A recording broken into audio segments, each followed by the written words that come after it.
ನಮ್ಮ ಟೂಕೆ ಶಾಪ್ ನೂತನವಾಗಿ ಆರಂಭವಾಗಿದ್ದು ನಮ್ಮಲ್ಲಿ ಹುಟ್ಟುಹಬ್ಬ, ನಾಮಕರಣ, ಮದುವೆ, ವಾರ್ಷಿಕೋತ್ಸವ, ನಿಶ್ಚಿತಾರ್ಥ, ಬೇಬಿ ಶವರ್ ಸೇರಿದಂತೆ ಯಾವುದೇ ಶುಭ ಸಮಾರಂಭಗಳಿಗೆ ಬೇಕಾಗುವ ಹಾಗೂ ಈಗ ಟ್ರೆಂಡಿಂಗ್ ಅಲ್ಲಿರುವ ಡೆಕೋರೇಷನ್ ಐಟಮ್ಸ್ ಮಾರಾಟ ಮತ್ತು ಬಾಡಿಗೆಗೆ ದೊರೆಯುತ್ತದೆ.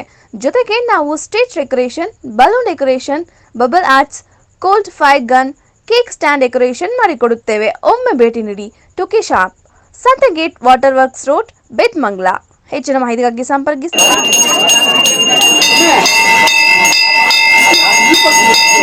ಚೌಡೇಶ್ವರಮ್ಮನವರಿಗೆ ತಣಿಗೆ ಶಾಸ್ತ್ರ ಅಂತ ಹೇಳ್ತೀವಿ. ತಣಿಗೆ ಶಾಸ್ತ್ರ ಅಂದ್ರೂ ಒಂದೇ, ಶಾಂತಿ ಪೂಜೆ ಅಂದ್ರೂ ಒಂದೇ. ಇದು ಪ್ರತಿ ವರ್ಷಕ್ಕೊಂದ್ಸತಿ ಮಾಡ್ತೀವಿ. ಇಲ್ಲಿ ಸ್ವಲ್ಪ ಅದ್ದೂರಿಯಾಗಿ ಮಾಡ್ತೇವೆ.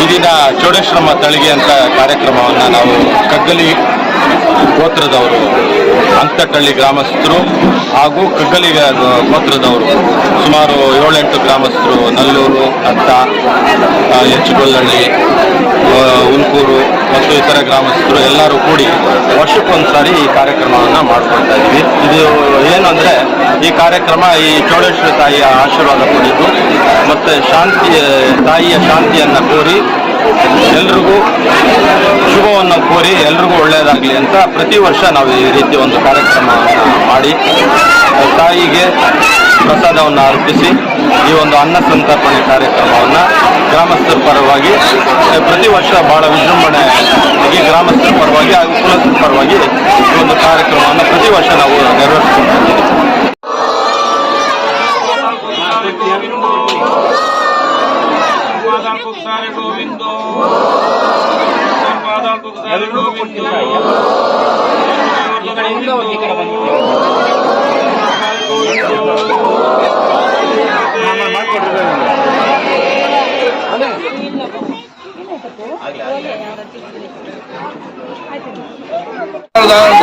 ಮಾವನವರಾಗಿರ್ತಕ್ಕಂಥವ್ರು, ಕಗ್ಗಲಿ ಗೋತ್ರದವರು ಮಾಡ್ತಕ್ಕಂಥದ್ದು.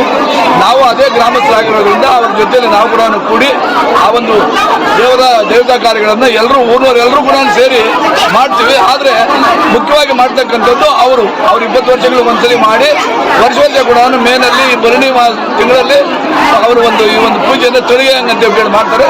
ದೇವರಿಗೆ ಏನು ತೊಲಿಗೆ ಅನ್ನೋದಾದ್ರೆ, ತಾಯಿ ಶಾಂತವಾಗಿರಲಿ, ಊರನ್ನು ಶಾಂತವಾಗಿರಲಿ, ಅವರ ಜನಾಂಗ ಮತ್ತು ಅವ್ರ ಜೊತೆ ಇರ್ತಕ್ಕಂಥವ್ರು ಎಲ್ಲರೂ ಕೂಡ ಶಾಂತವಾಗಿರಲಿ ಅನ್ನೋದೇ ಈ ಒಂದು ತೊಲಿಗೆ ಕಾರ್ಯಕ್ರಮ.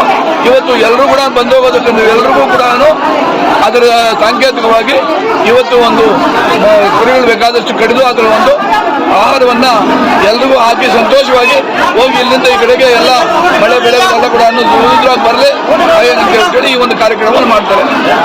ಅವರ ಜನ ಈ ಒಂದು ಕಾರ್ಯಕ್ರಮಕ್ಕೆ ಸೇರ್ತಾರೆ ಅಂತ ನಾವು ನಿರೀಕ್ಷೆ. ಈ ಪೂಜೆಯ ಮೂಲ ಉದ್ದೇಶ ಸರ್?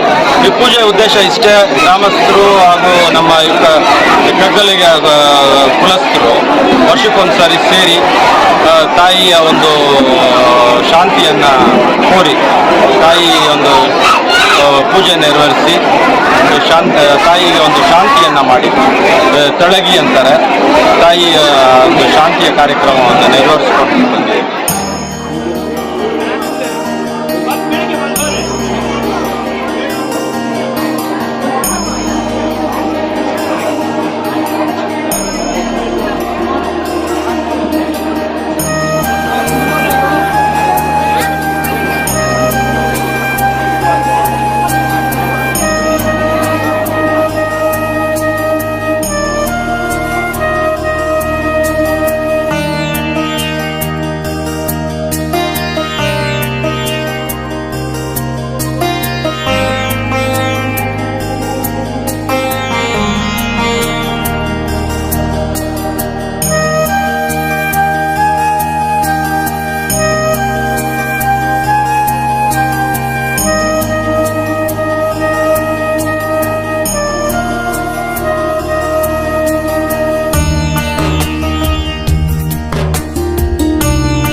ಚೌಡೇಶ್ವರಮ್ಮನವರಿಗೆ ತಣಿಗೆ ಶಾಸ್ತ್ರ ಅಂತ ಹೇಳ್ತೀವಿ. ತಣಿಗೆ ಶಾಸ್ತ್ರ ಅಂದ್ರೆ ಒಂದೇ, ಶಾಂತಿ ಪೂಜೆ ಅಂದ್ರೆ ಒಂದೇ.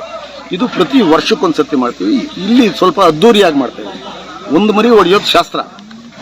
ಈಗ ಎಂಜಾಯ್ಮೆಂಟ್ ಜಾಸ್ತಿ ಆಗಿಬಿಟ್ಟಿದೆ, ಅವೇರ್ನೆಸ್ ಜಾಸ್ತಿ ಆಗಿದೆ, ಖುಷಿಗೆ ಮಾಡ್ತಾರೆ. ಖುಷಿಗೆ ಮಾಡೋದ್ರಿಂದ ಇಲ್ಲಿ ಒಂದು 30-40 ಮರಿಗಳನ್ನು ಹೊಡೆದಂಗಿದೆ ಇವತ್ತು. ಪ್ಲಸ್ ಇನ್ನು ಚಿಕನ್ನು ಅದು ಇದು ಎಲ್ಲ ಮಾಡೋದು. ಅದು ಪೂಜೆ ವಿಷಯಕ್ಕೆ ಬಂದಾಗ ಶಾಂತಿ ಪೂಜೆ, ಅಮ್ಮನವರಿಗೆ ಕೋಪ ಬರೋದು ಜಾಸ್ತಿ. ಅಶ್ವಿನಿ ದೇವತೆಗಳು ಅಂತ ಕರೆಯೋದು. ಅಶ್ವಿನಿ ದೇವತೆಗಳು ತೆಲುಗಲ್ಲಿ ಅಕ್ಕಗಾರ್ಲು ಅಂತ ಹೇಳಿ, ಅಗ್ಗಾರ್ಲೈ ಪೈಂದಿ ಪಚ್ಪೆಟ್ಟಲ್ಲ ಅಂತ ಹೇಳ್ತಾರೆ. ಅಗ್ಗಾರ್ಲು ಅಂತಂದರೆ ಅಗ್ಗಾರ್ಲದ, ಅದು ಅಕ್ಕಗಾರಲು ತೆಲುಗಲ್ಲಿ. ಅದೇ ಅಕ್ಕನವರು, ಇವೆಲ್ಲ ಶಕ್ತಿ ದೇವತೆಗಳು. ಹೆಣ್ಣು ಮಕ್ಕಳೆಲ್ಲನೂ, ಅಮ್ಮನವರೆಲ್ಲನೂ ಶಕ್ತಿ ದೇವತೆಗಳು. ಈ ಶಕ್ತಿ ದೇವತೆಗಳ ಪೂಜೆ. ಚೌಡೇಶ್ವರಮ್ಮ ಯಾರು? ಚೌಡೇಶ್ವರಮ್ಮ ಬಂದ್ಬಿಟ್ಟು ನಮ್ಮ ಕುಟುಂಬದ, ಈ ನಮ್ಮ ಕುಟುಂಬವನ್ನು ಹಿಂದಿನಿಂದ ಕಾಪಾಡ್ಕೊಂಡ್ಬಂದವರು. ಅಕ್ಕ ಮಹಾದೇವಿ ಅಂತ ಕೇಳಿದ್ದೀರಾ? ಅದು ಇದರಲ್ಲಿ ಬರುತ್ತೆ, ಬಸವ ಅವರಲ್ಲಿ ಬರುತ್ತೆ, ಲಿಂಗಾಯಟ್ಸಲ್ಲಿ ಅಕ್ಕ ಮಹಾದೇವಿ ಅಂತ. ಅಕ್ಕ ಮಹಾದೇವಿಯ ತದ್ರೂಪ ಚೌಡೇಶ್ವರಿ ದೇವಿ ಅಂತ ಅಲ್ಲ. ನಮ್ಮಲ್ಲಿ ಆ ದೇವಸ್ಥಾನ പേര് ಅಕ್ಕೋಜಮ್ಮ. ನಮ್ಮ ಮನೆಯರ ಹೆಣ್ಣು ಮಗಳು. ಎಂದೋ ಕಾಲದಲ್ಲಿ ನಾವು ಒರಿಜಿನಲ್ ಇನ್ಹ್ಯಾಬಿಟೆಂಟ್ಸ್ ಆಫ್ ತಮಿಳುನಾಡು. ನಮ್ಮದು ಮೂಲ ಎಂದೋ 1000 ವರ್ಷ 2000 ವರ್ಷದಿಂದ ನಮ್ಮವರು ಅಲ್ಲಿದ್ದಿದ್ದು. ಆ ಕಾಲಕ್ಕೆ ಯಾರೋ ಒಬ್ಬ ಪಾಳೆಗಾರನು ನಮ್ಮ ಹೆಣ್ಮಗು ಅಕ್ಕೋಜಮ್ಮ ಅಂತ ಹೆಸರು.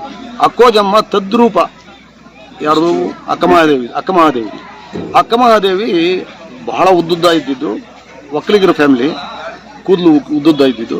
ಕೂದಲಿಗೆ 9 ಹಸುಗಳು ಕಟ್ಕೊಂಡು ಅದನ್ನು ಬಿಡೋದು, ಹೇಳ್ಕೊಳ್ಳೋದು, ಹತ್ರ ಕೇಳ್ಕೊಳ್ಳೋದು, ಈ ಥರ ಒಂದು ಕಡೆ ಕೂತ್ಕೊಂಡು 9 ಹಸುಗಳನ್ನ ಜಡೆ ಕಟ್ಕೊಂಡು ಮಾಡ್ತಿದ್ಲು ಅಂತ ಈ ಬುಕ್ಕಲ್ಲಿ ಬರ್ಕೊಂಡಿದ್ದೀನಿ ನಾನು. ಫ್ಯಾಕ್ಟ್, ಮೊದಲಿಂದ ಸಂಪ್ರದಾಯದಲ್ಲಿ ಬಂದಿರೋದೇ ಇದು. ಅಕ್ಕೋಜಮ್ಮನಿಗೆ ನೆಕ್ ಟು ನೆಕ್ ಅಂದರೆ ಬಾಡಿ ಗಾರ್ಡ್ ಥರ ಅಮ್ಮನವರು. ಅಕ್ಕೋಜಮ್ಮ ಬಂದ್ಬಿಟ್ಟು ನಮ್ಮ ಮನೆ ಹೆಣ್ಮಕ್ಳು, ಅಲ್ಲಿದೆ ದೇವಸ್ಥಾನ. ಈ ಅಮ್ಮನ ಬಂದ್ಬಿಟ್ಟು ಆಯಮ್ಮನ್ನ ಕಾಪಾಡ್ಕೊಂಡು ಬಂದವರು. ನಮ್ಮ ವಂಶವನ್ನು ಕಾಪಾಡ್ಕೊಂಡು ಬಂದಂಥ ಶ್ರೇಷ್ಠವಾದ ದೇವತೆ ಆಗಿದ್ದರಿಂದ ಈ ಅಮ್ಮನಿಗೆ ವಿಶೇಷ ಪೂಜೆ ಮಾಡ್ತೇವೆ.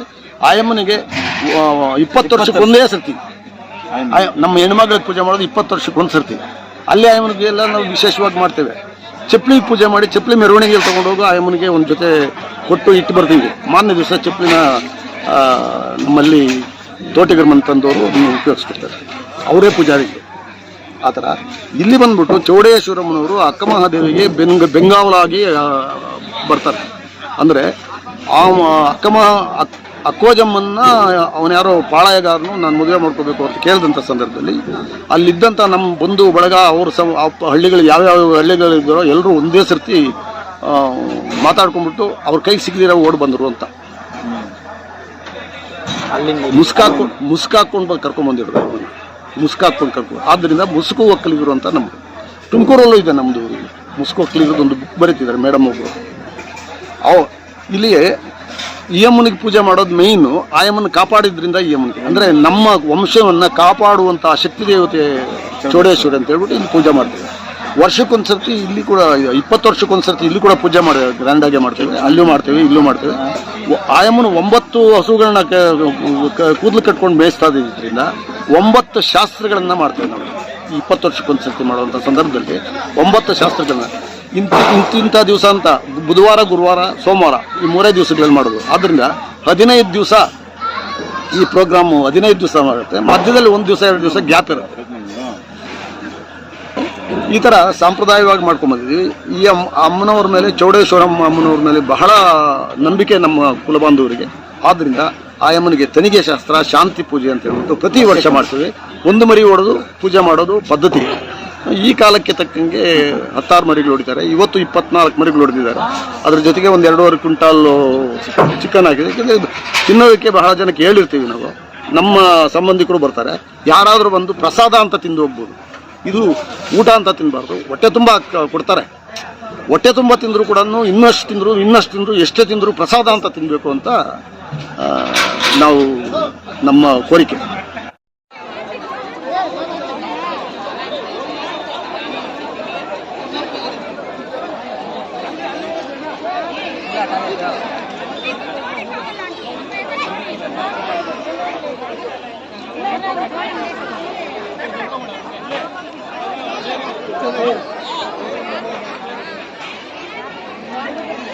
ದೇವರು ಇದು ನಾವು 20 ವರ್ಷಕ್ಕೊಂದ್ಸರಿ ದೊಡ್ಡ ದೇವರ ಮಾಡ್ತೀವಿ.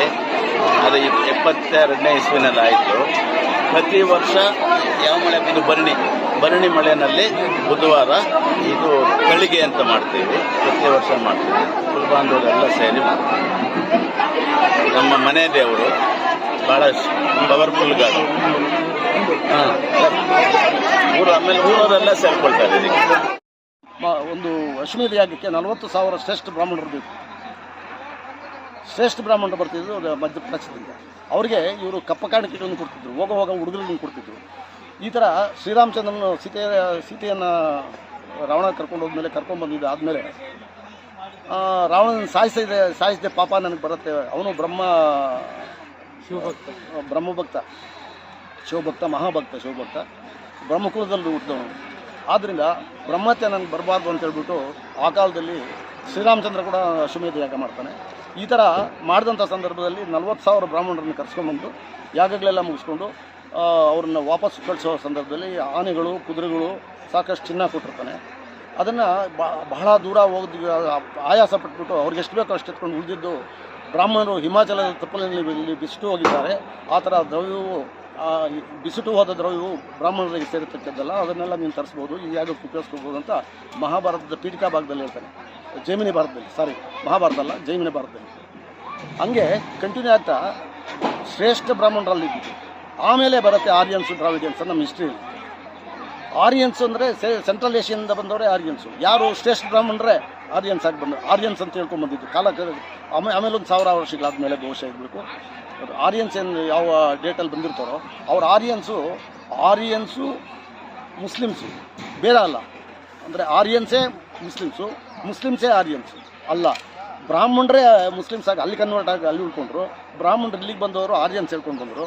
ಅವ್ರ ಜೊತೆಯಲ್ಲಿ ನಮ್ಮವರು ಹೆಣ್ಣು ಕೊಟ್ಟು ತಗೊಳ್ಳೋದಕ್ಕೆ ಹೇಸಿಗೆ ಪಟ್ಟವರೆಲ್ಲ ಇಂಗ್ಲೀಷಲ್ಲಿ ಹೇಳ್ತೀವಿ ದ್ರವಿಡಿಯನ್ಸ್. ಅಂದರೆ ಏನು ಅಂತಂದರೆ ಡ್ರಿವನ್ ಪೀಪಲ್ ಅಂತ, ತಳ್ಳಲ್ಪಟ್ಟ ಜನ. ಅವ್ರ ಜೊತೆಯಲ್ಲಿ ಮಿಂಗಲಾಗಿರ. ಇವಾಗ ಎಕ್ಸಾಂಪಲ್, ನಾನು ನನ್ನ ಮೊಮ್ಮಗಳಿದ್ದಾಳೆ, ನಿನಗೆ ಕೊಟ್ಟು ಮದುವೆ ಮಾಡೋಕ್ಕಾಗಲ್ಲ, ಒಪ್ಪಲ್ಲ ನಮ್ಮ ಕುಟುಂಬ ಇವತ್ತು ಕೂಡ. ಅವತ್ತು ಹೆಂಗಿರ್ಬೋದು, ಅವ್ರ ಜೊತೆಯಲ್ಲಿ ಇವರು ಮಿಂಗಲಾಗೋದಕ್ಕೆ ಇಷ್ಟಪಡ್ದಿರ ಅವರು ಅಲ್ಲಿ ಬಿಟ್ಟು ದಕ್ಕನ್ ಪ್ಲಾಟೋ ಅಂದರೆ ದಕ್ಷಿಣ ಭಾರತಕ್ಕೆ ಬರ್ತಾರೆ. Driven people all called Dravidians. ನಾವು ತಳ್ಳಲ್ಪಟ್ಟ ಜನ ಆದ್ದರಿಂದ ನಮ್ಮನ್ನು ದ್ರಾವಿಡರು ಅಂತ ಕರಿತೀವಿ. ಈ ಥರ ಅಲ್ಲೇ ಇಷ್ಟಪಡದೆ ಬಂದ್ಬಿಟ್ವಿ.